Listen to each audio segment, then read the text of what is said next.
Hi, it's Rich White. I want to do another vignette. Been a couple months since number 4. Um, this is the Payless area. Carson Hill Road here. This is the fueling facility. Heisler spends her night there. And she's finished making her runs up and down the hill. It's going to be bumpy, so no complaining. It's just handheld iPhone. So she's getting ready to push those 2 empties up the hill. Back up to the mine. Took the roof off to show you guys a detailed shot of the interior of the mill. This is the backside, just a bunch of garbage dumped back there, broken pieces, parts, tools, stuff. A ladder there that gives them access to the roof. And as we look down inside, you can see the ore bin there. Below that is the crusher, the 10 stamp battery, and then the amalgam tables, and out the front. So this building took about 250 to 300 hours to do. It's completely scratch built, board by board. The foundation, the concrete floors, masonite. I really didn't have a plan. That's kind of how I build. I just kind of build a mock-up and kind of go from there. So that's what I did with the mill. She came out really nice. I was really happy with her. A lot of work. All the windows are Grant Line. Burnt the original lights out. Trying to get a little bit more voltage to them. 1.5s. I want them a little brighter, and I cooked every one of them. So it currently has LEDs in it, which brightens it up pretty nice for people to look inside. People love looking at this thing. It just blows them away, all the detail. And then next to it here is a water tank. Got Ott's SA up here at the edge. Little scratch-built building I built a long time ago. Down the road, across the tracks is the claims office. And then bunch of fellas there with a pickup truck. That's Sousa's garage. That building is all detailed on the inside as well. The claims office is also complete interior. Some bodies in there doing some work. And as the SA office also, the lights are battery powered, 1.5. They're not working right now. I got to replace some of my batteries. So, but anyway, we all scratch built. Everything in this scene is scratch built, and built around 93 again, 1993, 94, because I finished her in 96. So, Carson Hill Road goes up. You guys have seen this before. Up to Carson Hill.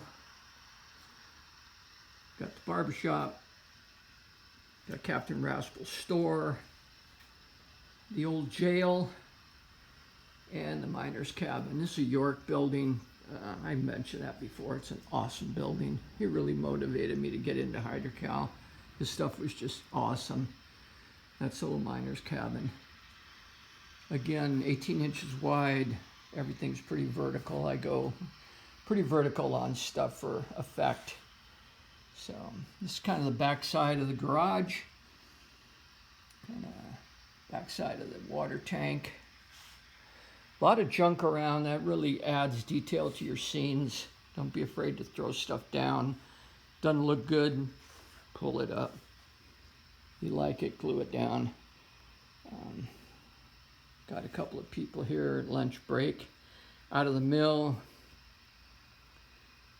Fun little scene. You can really pack a lot in, as you see, just in these small areas. So I'll show you the front side of the mill. Got the big double doors right there. With the guard dog, he stands guard at that front. This guy packing out some concentrates. There's a retort oven to the right there.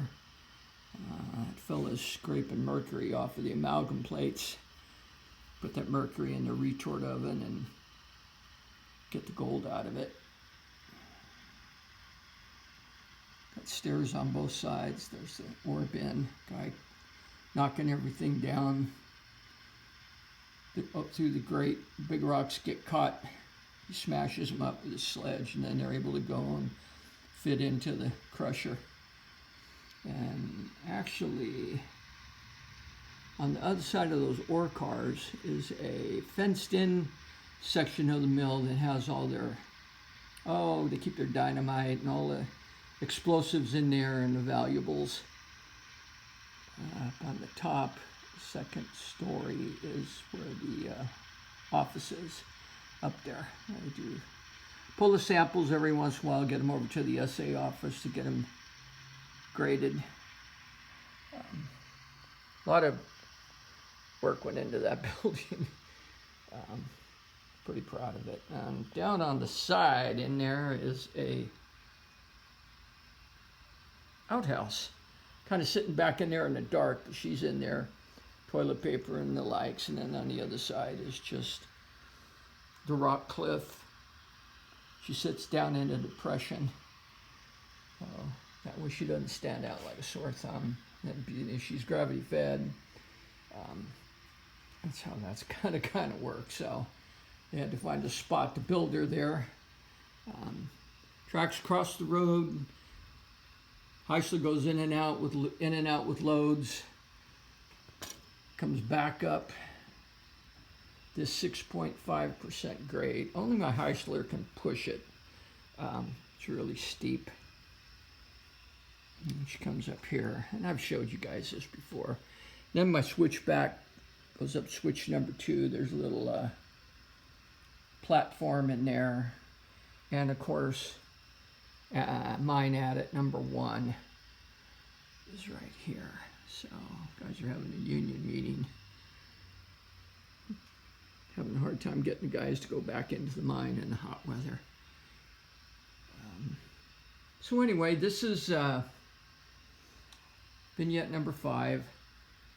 I'm getting pretty close to getting her completed. I have some work to do on my Mount Bullion sections. All I have to do is, I pulled up all my telephone poles. I'm going to redo those. These sections are both done, completely done. Did a little bit of work. I'll show you guys. I wanted some more detail on the IOF hull. So I ripped up the front. I added some fancy railing to it, and I wanted to put a beat up old tarp overhang.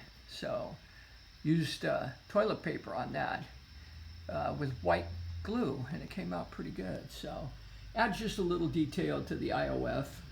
Makes her a little bit more interesting.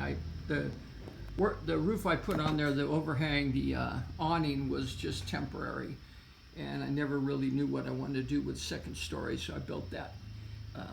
The fancy ironwork there, and with the wooden railings on each end. So it came out pretty good. So again, this is Mount Bullion section 1. Mount Bullion section 2 is over by my work area. So that's it for about now. Vignette number 5 gives you guys just kind of an overview of this section, which is one of my favorite sections. It's fun to watch that Heisler roll through here, up and down. The bus comes down here and drops and picks off people, and pretty busy spot. I turned the stamps on, but they're pretty loud. I have that ITT sound effects speaker underneath. I got to get under there and dial them back just a bit, so they're just a little bit too loud. So anyway, that's Carson Hill, Payless area, vignette number 5. So let me know what you think. All right, see ya.